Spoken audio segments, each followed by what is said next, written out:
cher ami internet dalal ci leen jàmm ci kër gi ngeen xam ne du jóg di gën di nekk seen wet muy Seneweb TV ak seneweb.com comme fa ma leen daan nuyoo chaque jour falaa leen nuyoo waat dalal beneen ndaanaan boo xamante ne nii ci wàllu wa mu ne kenn dootu ko présenté benn sénégalais su ma waxee Djiby Sèye mën naa am duñ ko xam mais su ma waxee Ndiol Toj Toj ñëpp xam ko ne ah. waaw loolu am na. ok Ndiol damay Ndiol bare aussi xam nañu Djiby Sèye. ah waaw ndax ndar ga ma dëkk. macha allah rabbi ma tàmbalee ka fa. yàgg na. daanaka télé bi boobaak léegi à peu près ay bi ñuy xam ak léegi ay 2009 lay toll. ok waaw et tout ça quoi mais ndar moom Djiby Sèye la ñu gën a xam. waaw waaw. mais Sénégal moom la majorité des gens wax nga dëgg de pourtant. mujj naa wax dëgg. je m'excuse Ndiol Toj Toj la gars yi xam. merci beaucoup Ndiol Toj Toj laa dalal fi nga xamante ne ni moom mooy Seneweb TV ak seneweb.com war a ànd ak moom ñu sekk waxtaan yaatal jot na ko commencé mais loolu laa lay njëkk a laaj sax fi nga dooree ndar la ñëpp xam nañ ko ci ay ñu lay géewal ngay ñëw di def ambiance di reetaanloo nit ñi ba ñëw fi nga xamante ne nii moom mooy ci télévision bi 2S moo la feeñal ci sénégalais yi boobu ba léegi yaa ngi def sa parcours di feeñ ci RDV moo la feeñal après nga dem 2S lañu njëkk commencé ci wàllu télé ok muy jamonoy léegi waaw lan ko commencé ak benn réalisateur bu tudd Saliou Ndiaye waaw loolu nag mi ngi jaaroon ci sunu benn grand bu tudd Birahim Sibi nekk un grand cinéaste macha allah rabbi ma koy nuyu de passage ci foofu la ñu tàmbalee après ginnaaw gi lañ ñëw 2S TV foofu nag moom bëri na lu ñu fa def dëgg neex yàlla ok ok bi ngeen ñëwee 2S TV après quelque temps ñu gis la yow ak Tafa miñ la tàmm ci sa ndóol ngeen di def benn émission ci site web bu nekk fii ci de la place doon def li nga xam ne moom mooy Allo 12 di toj actualité bi ñu jékki-jékki gisatuñ leen ci loolu est-ce que sénégalais mën nañ leen xaaraat ngeen di ñëwaat di defal nit ñi actualité jalgati xibaar yi wala xibaar yu ñu jalgati comme ni ngeen ko daan defee. waaw xam nga ñun moom yàlla daa dogal ay artistes lañu li may faral di wax. maam ñun on cherche pas le buzz comme ni ko gars yi defee parce que à bas âge lañu initier ci wàllu art wax ñu lan mooy artiste ak comportement wu artiste wax ñu lan mooy définition wu art ci boppam loolu ñu teel ko ancré ci suñuy ADN tu vois donc nekkul rek que ni dañuy def dara parce que lii moo xew non ñu à chaque fois on s'adapte par rapport ak nit ñi ci liñ ñu soxla parce que un comédien peut-être un animateur peut-être un comédien sur scène mais il peut être aussi un acteur donc ñun yàlla dimbali nañu ci côté boobu moo ñu nañ ci ba nga xamante ni macha allahu rabbi waaw donc mën naa wax ni Sénégalais yi à tout moment mën nañ ñu xaar ci loolu waaye mën nañ ñu xaar aussi ci leneen parce que on s'adapte toujours. ok ay mën nañ leen a considérer comme ay one man show parce que doon nañ leen gis souvent ngeen di dem Saalum di fa def ay spectacle yoo xamante ne ni ngeen tuddee woon ko Kaolack di riir xaw ma nuyu di riir am na nu ngeen ko tuddee woon doon ko def est-ce que festival du riir ñu leen di xaaraat ci spectacle yu ni mel est-ce que loolu rareté bi mu nekk Sénégal amoo leen ci rôle bu ngeen ci joué parce que ñu ngi leen doon xaar un peu partout ngeen yaatal ko ci yeneen régions yi mais finalement gisaatuñ leen. waaw macha allah rabbi waaw loolu. macha allah waaw loolu xasaayit boobu ma dégg. waaw yàllaahu bil Mustafa boobu jib waaw looloo tax ma ni macha allah ba tax na Ameth Ndoye maanaam ci côté one man show ñun dañ ciy liggéey bu baax a baax a baax parce que la plupart spectacle yi ñuy faral di def lu ci bare maanaam one man show lay doon tey jii bu nu benn entreprise jëlee. pour un spectacle de 10 minutes 30 minutes voire 1 heure de temps one man show lañ fa yóbbu donc loolu miin nañ ko beneen business mooy tey bu ñu daan toog ak suñuy morom ca ba ñuy tàmbali ci loolu lan ñu gën a ràññet la sax parce que ñoo dañ doon nekk ay léppkat maanaam di fent ay lépp ay maye gars yi di reetaan est-ce que tu vois donc loolu teel nañ cee ne peut-être du bokk ak na xëy na bu tubaab bi. waaw nga xamante ni moom day jël des actualités banales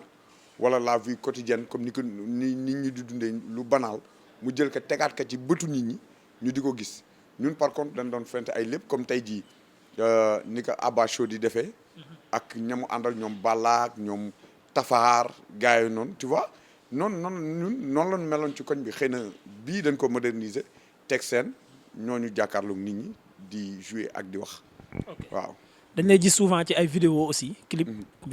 artistes yu bari sa collaboration ak artistes yi lan la da nga am talent wu danseur ou voilà. mu la waxee ni la Ameth Ndoye maa ngi commencé fecc en 2009. ok 2009. laa commencé fooyee fecc. mooy ci njool toj. waaw bi may jàngal ñaaña fecc. boobu laa njëkk commencé fecc loolu ku ma ko wax nag dana bizarre lu doy waar lay doon. waaw parce que man mënu moon fecc. xaw ma ko. j'étais élève tu vois. pare ci loolu dugg ci affaire informatique bi. aar bi nag yàlla dogal na moom lu ma mës a neex la parce que bi may def CM1 lan ma ci dugal parce que dama mës a nekk un perturbateur man déjà ndadd bi may dal ndadd monsieur Diop ak may dégg. yàlla na yàlla mooy CI. bi may dugg CI. benn mbooy la boo xamante ni ay 4 heures ci ngoon madame Fat Diop suñu classe yi dendoon mu amoon CI1 CI2 man ma jógee CI1 jamonoy mbooy madame ba teg karaafam ak galaasam ma dem naan ca ba yàlla defal ma jàmm jël ndox ma sotti kat yi kaye double ligne ya déggoo ma de mais jour boobu lañ ma tër ba ma suur këll barke yonent bi jour boobu laa xam ni gis nga courant yi di dafa beloon dañ ma doon réparé waat réinitialiser lan ma doon defaat ba nii may waxee yow boo tegoon karaafu ndox du ma ko jege waaw parce que j'étais comme ça quoi man élément perturbateur laa woon nekkoon koo xam dama bëgg ba léegi sax man damay bëgg toujours fu may ne ambiance di fa am affaire bi di neex nit ñi di kaf di ree man loolu moo mës a nekk suma bëgg-bëgg ba tax na affaire boobu daf ma topp ba nga xamante ni macha allah tey jii mën naa wax ni voilà quoi waaw loolu moo ñu forcé ba ñu nekk li ñu nekk tey waaw. ñaaña bi ñu koy jàngal fecc ban feccati la woon. waaw ñaaña tëgg ba sax man fàtte naa ñaaña bi ma koy jàngal lëmbal la woon. ok lëmbal la woon ci cadre fecc Tafa Touré sax moo daan taxaw bi boo am na benn sketch boo xam ne Tafa mi ngi ma ciy jàngal fecc xaw ma bàyyi ngeen ci xel wala déet. waaw yow Badou Ndiaye doxal fooy. waaw boobu noonu. man mi ngi may jàngal fecc boobu mënu ma la wax nii la fa demee. am naa na ay xarit yuy fecc mooy ay Oscar des vacances daan naa dem xam nga et tout ça mais pour fecc nii parce que déjà dama njooloon gudd sew ba pare laccax lakkale donc xam nga loolu àndul ak fecc ba pare bëggoon comédie et voilà quoi mais ñaane bi ma koy jàngal fecc lëmbal laa ko jàngal. waaw ban lëmbal la woon tëgg bi boobu kañ laa bëgg nga ñëwaat ci tëgg bi. non loolu tëgg bi ñëpp xale yi sax dañ koy fooye. tarangu tàcc xam nga loolu. boo daan seetaan kat sabar laa woon nat bu mag dëgg ne xel xam nga lëmbal nag dafa nekk loo xamante ni deexutu buñ lëmbal boo xam au départ lëmbal tey di nga dégg lu ne waaye doo fi dégg mukk di leen fi lëmbal ci dafa bokk ci ñun léegi ba pare ba dëkk doon ak ay lawbe yu ko yoroon ba mu doy ay lawbe waaw ñun suñu koñ amoon na ay lawbe yoo xam ñooñu ñoo daan lëmbal ba poussière bi tag ci air bi te côté droite bi rek la ñuy utiliser bu ñuy lëmbal waaw parce que ñooñu seen dañ dangereux woon quoi dañ lay ka tere woon préfet bi moo ni woon da lay utiliser benn côté bi rek su bëgg ñu woon ay problème ci koñ merci léegi am na beneen fecc bu ma lay gis ngay fecc souvent ci clip yi bay xool heure nii ala sekk la doo ko may gars yi. télé variété xam nga yàlla dafa dogal suñu kër.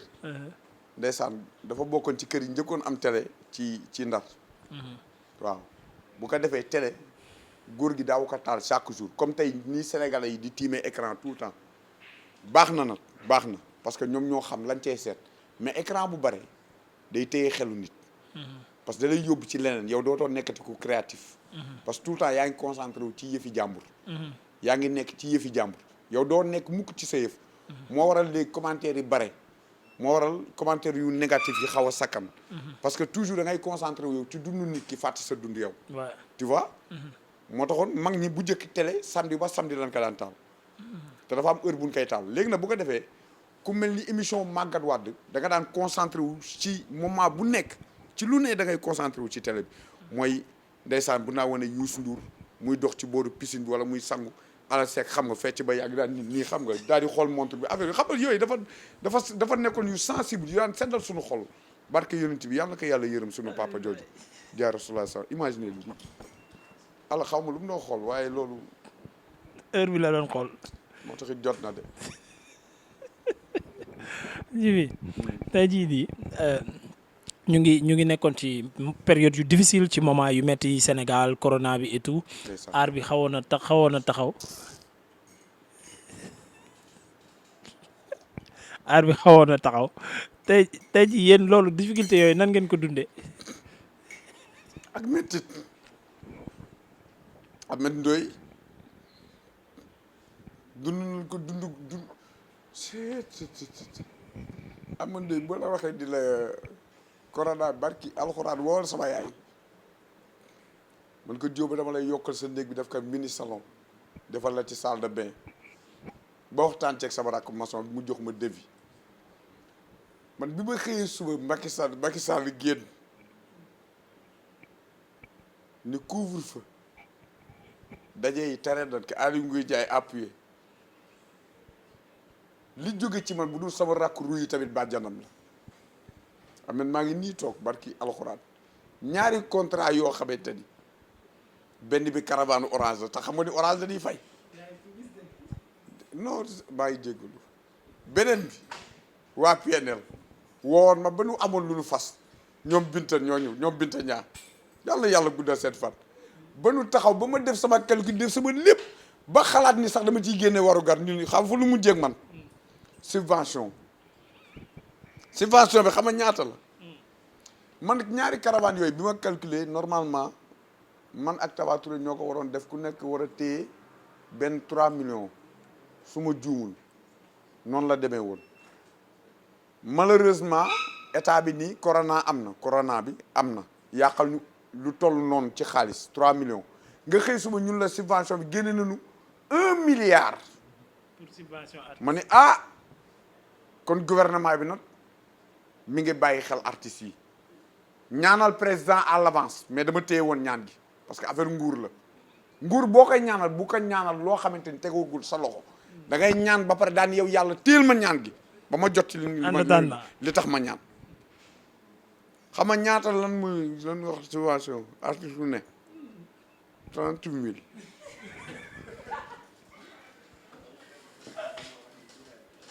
zéro yi lañ dindi Ahmed 3 millions yi dañ ci dindi benn zéro Ahmed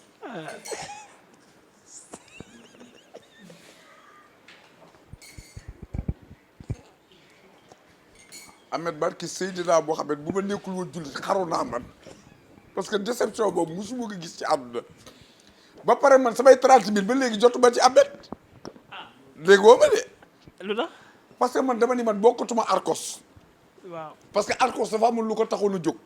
améliorer la condition de vie des artistes Arcos du troupe théâtral ma gis ni ñuy doxalee festival bu jot ñu daal ni ñoo membre Arcos yi dem jouer tu vois te yow amoo lu dul sa image nga bëgg yow région bu nekk nga bëgg voilà dajale ko bi nice na mais aussi bu nu fàtte li ñu tax a jóg pendant des années depuis ñu sos ko ma gis ni loolu amu ci muy benn ñaareel ba mooy directrice ba nga xamante ni moom la état bi yëkkati sama xaalis jox ko man ak Tapha Touré ma ni ka bokkuñu Arcos comme y avait des non alignés non ba nii may waxee yow directrice bi naan ma wool diw wool suñu directeur maanaam suñu président Arcos bi quoi si jong moo yor xaalis moo war si jong mun ma noo directrice moo ni woon yéen bokk leen Arcos directrice ba nee na seen tur mi ngi ci si jong su comprendre nga et voilà quoi léegi nii laa si toll man léegi bi maanaam man 3 mois yi Covid bi bu ma yàlla suturaalul woon ma nekk ku doyloo yàlla mooy dinaa wër di yelwaan ak di tàllal loxo te loolu man mënu ma ko man mënu ma ñaan su ma ko defee sax après damay feebar damay am problème mais sant naa yàlla ba ci 3 mois yi alhamdulilahi rabbil alamin di ci gërëm nag ñi nga xamante ni ñoom la ñuy faral di liggéey ndoon ndax am na nun doon fayee rek ñu wër di tàllal loxo waaye ca lan ñu doon fay lañ ca économiser woon 3 mois yëguñu ko sax yàlla seede na loolu ba nii ni ñu ngi tàmbaliwaat waaye maa ngi dégg ñu naan mën na am ñu confiné waat ne waaye bu ñu confiné waatee jibi bu fi jooy waaw bul jooy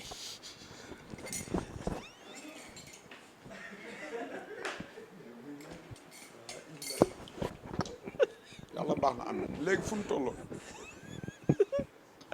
maintenant léegi man beneen problème bi may wax mooy président de la république bu mu yëkkatee 1 milliard yi jox artistes yi ambindoo yi nga xamante ni saa bu ñuy feebar ñun ñu ketal ñu yelwaan pour faj suñuy artistes Arcos jógoon pour l'amélioration de la condition de vie des artistes la moo doon xalaatu ñi nga xam ñoonu jiite bu dee ay visionnaire lan 30 000 francs mu birni la man Djiby Seye spectacle 10 minutes du ma ko fayoo ko à 150 000 pendant 3 mois nga confiné ma war a fay sama lekk war a fay sama naan maa ngi Ndakaaru dëkku ma fekk nday dëkku ma fekk bàyyi maa yor sama bopp di fay courant di fay ndox bu ma feebaree maay faj sama bopp samay waajur macha allahu rabbi gannaaw yàlla ak yonent bi man la ñu yaakaar ak ñi nga xamante ni ñoo ma dénk seen bopp ci wàllu social léegi yow nga yëkkati 30 000 francs boo demee ba di ko jox Djiby Seye war nga xalaat ni 30 000 francs yii may séddale artiste bu ne am na sax ñoo xamante ni am nañu 12 000 ma wax la ko tey ay artistes yu mag 12 000 pendant 3 mois nga téye leen ni leen bu leen liggéey te amuñu lu dul loolu te yow ma nga wax mun ñu jot yow te weer bu dee nga dem biir banque ñu fay la sa xaalis fay la sa salaire yow mi nga xamante yaa tere nit ñi loolu te yëkkati woo sa salaire dem jox ko ña nga ko tere ñun amuñu lu dul suñu aar bii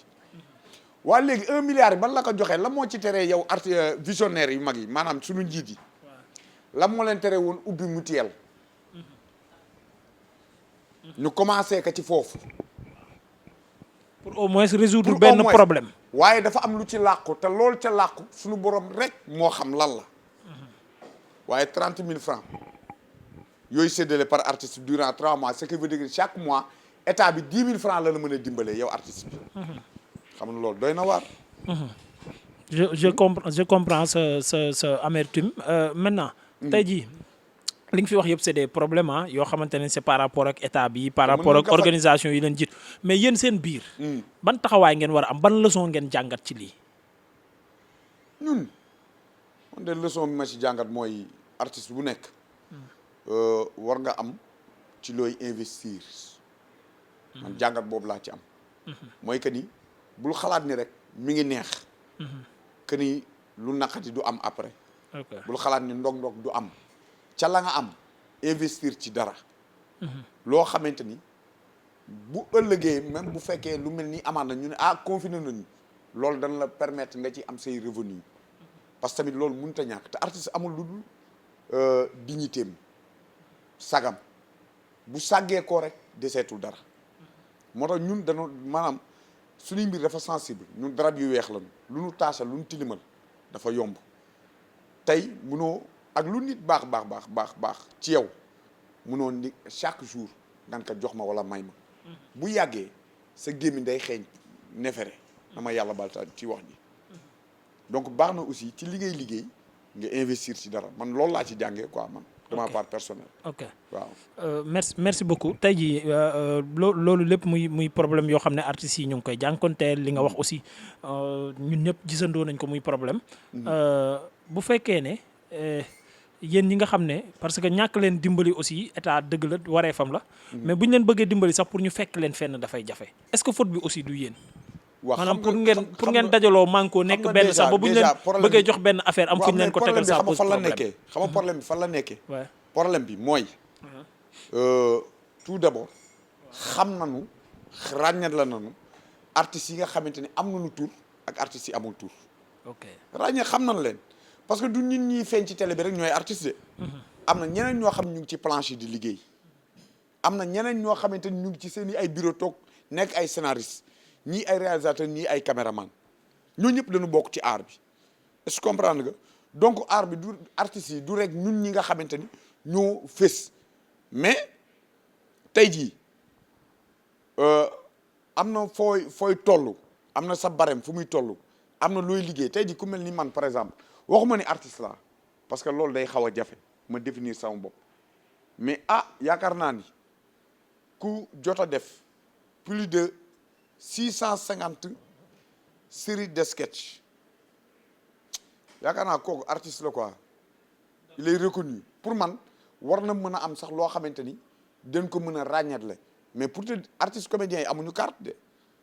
boo demee Sodav nii danaan la artiste interprète du am carte maanaam réalisateur metteur en scène scénariste ñooñ ñooy am carte man am na sama benn voyage bu mu waroon na def en France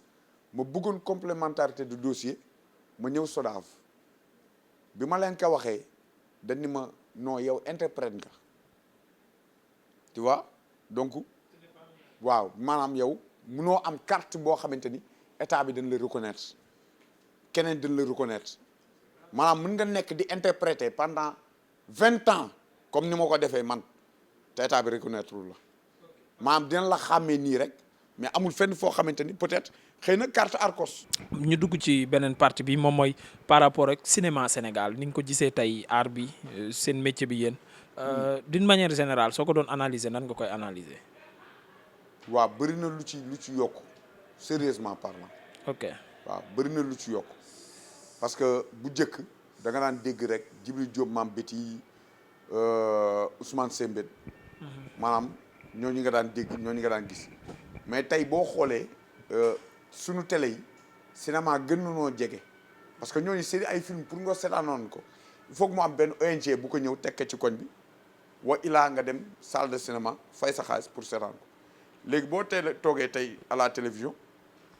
am na am bañ naka ba léegi sax am nañu ay label tu vois donc affaire bi mi ngi def ay jéego. yu mel ni ki maison de production léegi ñuy concurrence way yu mel ni ki Seneweb ñu mel ni ki Evenprod ak ñeneen donc affaire mi ngi amélioré. waaw tey boo xoolee sax ñu bëri dañu bëgg nekk sax faf ay acteurs. léegi ñëpp a bëgg nekk ay acteurs. koo ci gis danaa la man damaa bëgg jouer pourquoi parce que léegi ñu ngi commencé di fay. art bi mi ngi commencé di fay. mi ngi commencé di génn nit ñi xalaat yi mi ngi gën a rafet mi ngi gën a yokku. donc nice quoi man pour man fii ñu ko teg nii bu nu guddee fan dinañ am suñu Sénévood. man gëm naa loolu. maintenant léegi critiques yi muy àndal des fois yenn scènes yi nga xam ne sénégalais yi dañ koy ñaawlu yenn paroles yi nga xam ne dañ koy ñaawlu yow ban réaction nga ci am ak wala ban analyse. waaw adduna moo tëddee noonu adduna moom amul dara lu fi parfait amul dara lu fi parfait saa boo xëyee da ngay jubbanti yow mi sa bopp sax yow mii nit. te yow moomu di critiquer boo tëjoo sa biir néeg yow tundum boo jàkkaarloo ak sa seetu am na jikko joo xamante ni neexu la te yaa ngi dund ak moom yow ci sa bopp te chaque jour yaa ngi koy jéem a xeex léegi nag par contre cinéma man li may faral di wax xam nga li ci doy waar mooy cinéma ki koy def moom dans sa tête ci nin ko formé mooy warta fen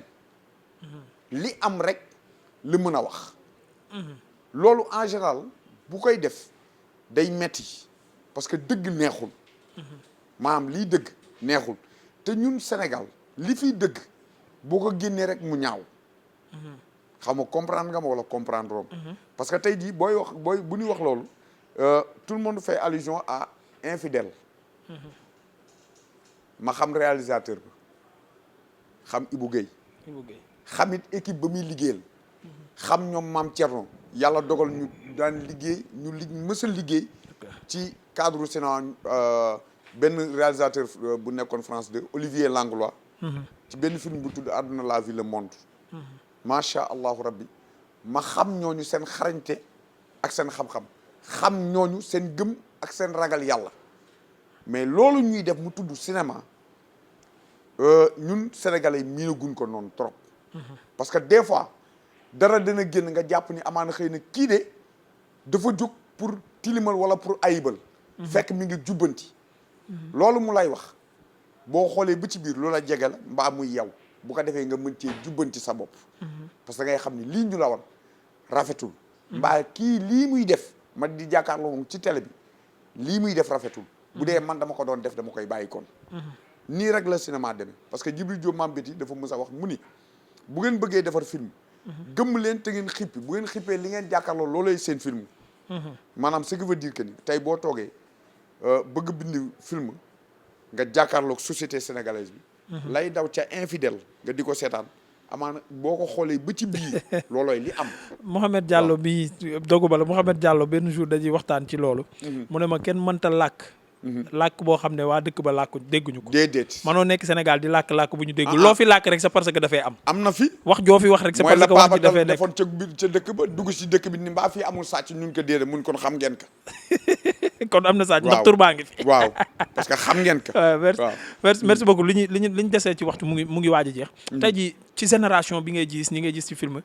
tey su ma la doon wax kan mooy sa acteur préféré wala kan nga ci gën a nawloo ko xam ne da nga koy seetaan mu lay yëngal yow fi nga toog di seetaan en tant que téléspectateur. mën naa jël ñaari nit. bu la neexee. kenn ki sunu grand la. muy Ibrahima Mbaye Thié. ok. yàlla dogal mu dëkk ca juddoo Ndar màggee Ndar. waaye alhamdulilah rabbil alamin adduna yëpp xam nañ ko. adduna yëpp xam nañ kan mooy Ibrahima Thié. Ibrahima Mbaye Thié mu nekk koo xamante ni man suma idole la. man kooku maanaam ci wàllu film kooku dama ko bëgg te yàlla rek tax na. daf ma daan jaral ci bi may tàmbali aar commencé si dugg carrément dama daan dem ba koñam daaru uniquement pour maanaam dund ko. dëkk fa xaw ma sax këram. ok dañ ni moon rek daaru la dëkk. daf ma daan jaral ma jógee lew na dem ba daaru. ñibbi si waat sama kër ndax bëgg gi ma ko bëggoon. bi ma koy njëkk gis ci plateau cinéma la. mu nekk acteur principal ma nekk acteur principal. bis boobu kenn ku si nekk yaa ngi toog sa cabine xam nga tubaab bi danoo xarañ. nga toog concentré wu sa texte. man bi may yegg si fi ma scotché ni ma fii ngay taxaw damay gestu gis Ibrahima Mbaye Thié biñ naan action man dama taxaw parce que c'était la première fois ma jàkkaarloog moom nii bët ak bët jour boobu dama paralysé émotionnellement dama kontaanoon wax dëgg neex yàlla te yàlla tax waaw kooku ku ma bëgg la ku ma fonk la mu nekk royukaay. ak keneen ki si topp nag yàlla dogal na ñooy liggéeyandoo. kan la Tafa muy Moustapha Touré. Tafa moom daanaka des fois sax ñu am ay ñool-ñool ay problème ay paf munul ñàkk bu ko defee ndeysaan gis nga bu waxee ba ni ma sëy àdduna mu solo gis nga sëy bu ndeysaan man dam bu may ree du ma ko tey yàlla moo def ndeysaan bu nekk koo xamante ni dafa naturellement dafa comique. naturellement dafa humour maanaam dafa mën li muy def. ba pare am ci ubbeeku na. waaw ci circonstance bu mu mën a doon ci sujet bu mu mën a doon mën na la reetaanloo ci fraction de seconde. suñu borom moo ko dimbalee lool. waaw mu nekkit ku ma neex nekkit koo xamante ni li ma koy faral di wax maanaam day yàgg rek mais un jour viendra wax dëgg neex yàlla li nga soxla ci sa aar incha allahu rabbi suñu borom dana ko def ala kulli xaal. waaw bon tey ji action boo xamante ne ni moom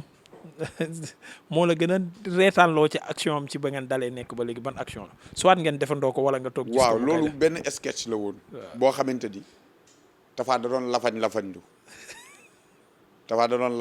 lu ci sketch bi léegi man ma gis ni mi ngi triandé nit ñi daal. moom dafa toogoon nee na tànk yi dafa yàqu. léegi di yelwaan. ci biir sketch bi man ma war ko jubbanti war ni ka da ngay sos. waaw faux handicapé la.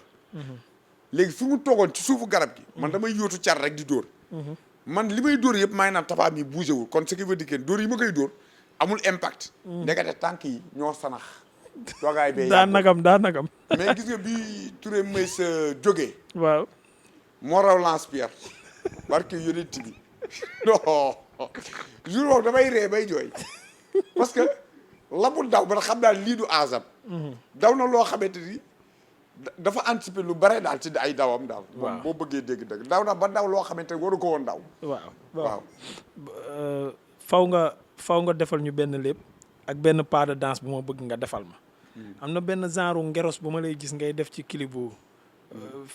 Wally Seck pàccanga la. waaw loolu ba pàccanga nii sa grand boubou bi ba mel ni kuy daanu. ndeysaan mooy clip bu Wally kii. Job sa Bren Chérif ak Wally Seck Chérif ak Wally Seck. waaw loolu ndeysaan man de passage mooy nuyu waa Guédiawaye yëpp aussi. waaw sama koñ boobu. du nuyu ñoom Sa Thiès ñoom Balla Gaye ñi nga xamante ni wax dëgg ne xel la ñoom bul gaa yooyu yëpp maa ngi leen nuyu te normalement dama waroon jiite nuyoo bi ci waa Ndar mais yaakaar naa wax naa ko au début. waaw lépp bi ma lay may nii lu ma fekk la sunu koñ la woon sunu koñ dans les années 90 91 dañoo amoon problème mu sàcc benn sàcc boo xam pendant une année lëmb sàcc bi maanaam doo jënd lu bees. lu bees lay bañ. sàcc bi lu bees lay bañ sàcc bu noobale loo jënd ci lu bees sàcc bi ni ko doññeet jël mais benn jour la sàcc ceraxu benn ceraxu séeréer boo xamante ni dafa raxas dàll yi ba mu weex xam nga séeréer bu ñu liggéey ba ngoon jot dañuy raxas seen dàll yi ba mu weex tàll weer ko mu ne doññeet ceraxu séeréer bi ci la waa koñ bi seen xel dal xam ni sàcc bi dana feeñ waaw bi séeréer bi yoxoon ni ku jëli sama dàll yi ñëpp dañ ni alhamdulilah kii dana feeñ kooku dem seen dëkk mu jaral ko mu dem ba seen dëkk am lu mu def matul quelques jours ñu jàpp sàcc mu doon këf mburu benn booy mburu ñaan ngeen nangu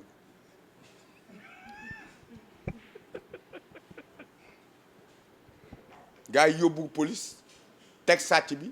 3 mois ñu koy enquête sàcc bi ni du wax ci la ñu jëli jee Alfred Mendy benn waa joo xam d'origine ghanéen la mais Libéria la màggee ca guerre ba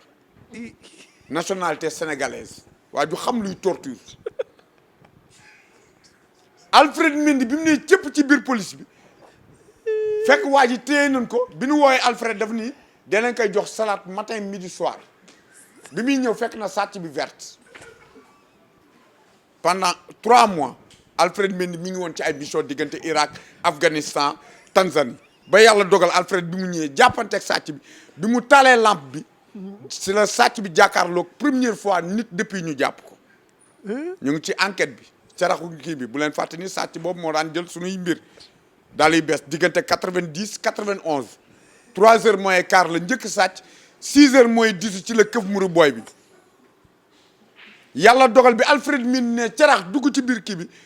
daf ko tegoon ci benn chaise boo xam dañ ko mënate ci ginnaaw mais chaise bi ndekete ci suuf dafa am looy dévisser ci lañu dévisser kii bi waa ji génne malet ndekete Alfred matériel am yëpp benn ciseau la amen ndoy Alfred yóotu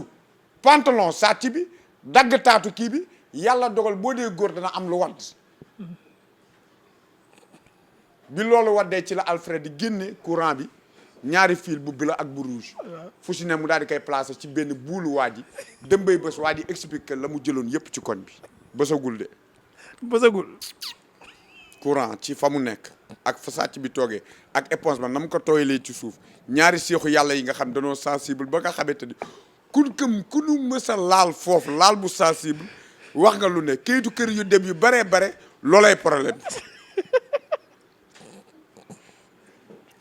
sàcc bi enquête bi jeex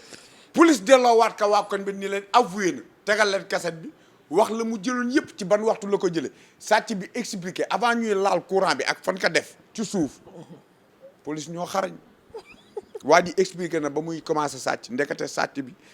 muy nekk liir la njëkk sàcc 500 wu trondoom ki ñu ko tuddee. liir bisu ngénteem la njëkk poos d'après li mu expliqué police ba ni muy commencé di jël diggante 90 91 bi mu commencé sàcc waa koñ bi ci lañ ko takkee nag war ko diri koñ bi gars yi daal di woo artistes yu mag ñoom Wally Seck ñoom Kumba Gawlo ba ci Youssou Ndour sax ngoon si jàppoon na ci réseau bi xam nga réseau bi lan la amee ndoy waaw sàcc bi woo càq sa gi dede ko gud koñ bi di toj suñu benn magu koñ génn ni lii lan la ñun ko sàcc bi de mooy moonu sonnaloon daan jël suñu yu bees yi rek paa bi ni rendi leen ko paa bu sadi génne paak ak tabaskeem ni rendi leen sàcc bi xam nga lu leen sàcc bi wax e booy gars yi ni ka naa mu ni ambiance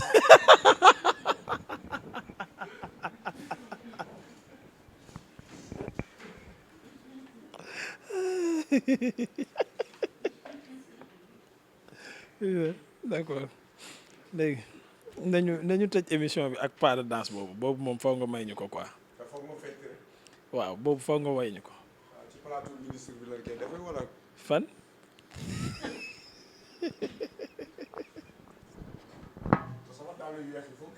déedéet booy zoom bul zoom. léegi pas de danse foog ñu def. waaw. léegi pas de danse foog mu am rythme. ku koy tëgg yaa koy. maa koy tëgg maa koy fecc. waaw. ay waay am na lu fii di problème.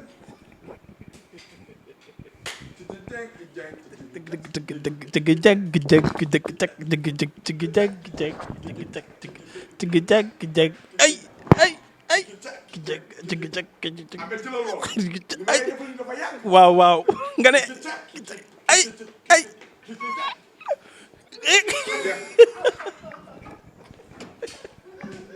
waaw tout d'abord maa ngi lay remercier yow Ameth Ndoye ah yow mi ma jox opportunité mu mën a exprimer yenn mbir yoo xamante ni daf ma intéressé woon bëgg sénégalais yi xam ko di remercier aussi ñi nga xamante ni boobaak léegi ñu ngi ñuy jàppale te yàlla rek tax maa ngi leen remercier ñoom ñëpp maa ngi remercier ñëpp di ci jiite sama waa kër sama waa koñ sama waa dëkk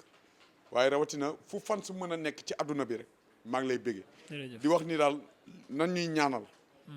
ñaanal gudd fan ak wér ba li ñuy def ñu mën ko tal ba sénégalais yi li ñuy xaar ci ñun ñu mën ko def di baalu àq ñëpp nag ak ku mu mën a doon moo xam ñu tooñ la te yëguñu ko moo xam ñu tooñ ko te yëg ko ñu ngi leen di baalu àq ñëpp ñu ngi baalu àq ñëpp waaw di la remercier nag Ameth Ndoye di la ñaanal yàlla gudd fan ak wér amiin ñu bokk ba sama li waa nga ji bëgg fi nga bëgg yegg suñu borom yeggal la parce que nit ku baax nga quoi nit ku baax nga sérieusement nag waxuma ko pour dara mais tu cernes à l'essentiel et dans un sain équilibre quoi franchement ñoo far merci beaucoup yow maa la war a gërëm maa ngi lay gërëm di la sant di gërëm gaa yëpp ba ñu xamante ba léegi fu ma la woo nga wuy si ma merci beaucoup waaw c'est très cher ami yéen aussi maa ngi leen di gërëm ci teewaay bi ngeen teewoon ci Seneweb TV ak seneweb.com di leen jox dig daje beneen yoon am out jaajëf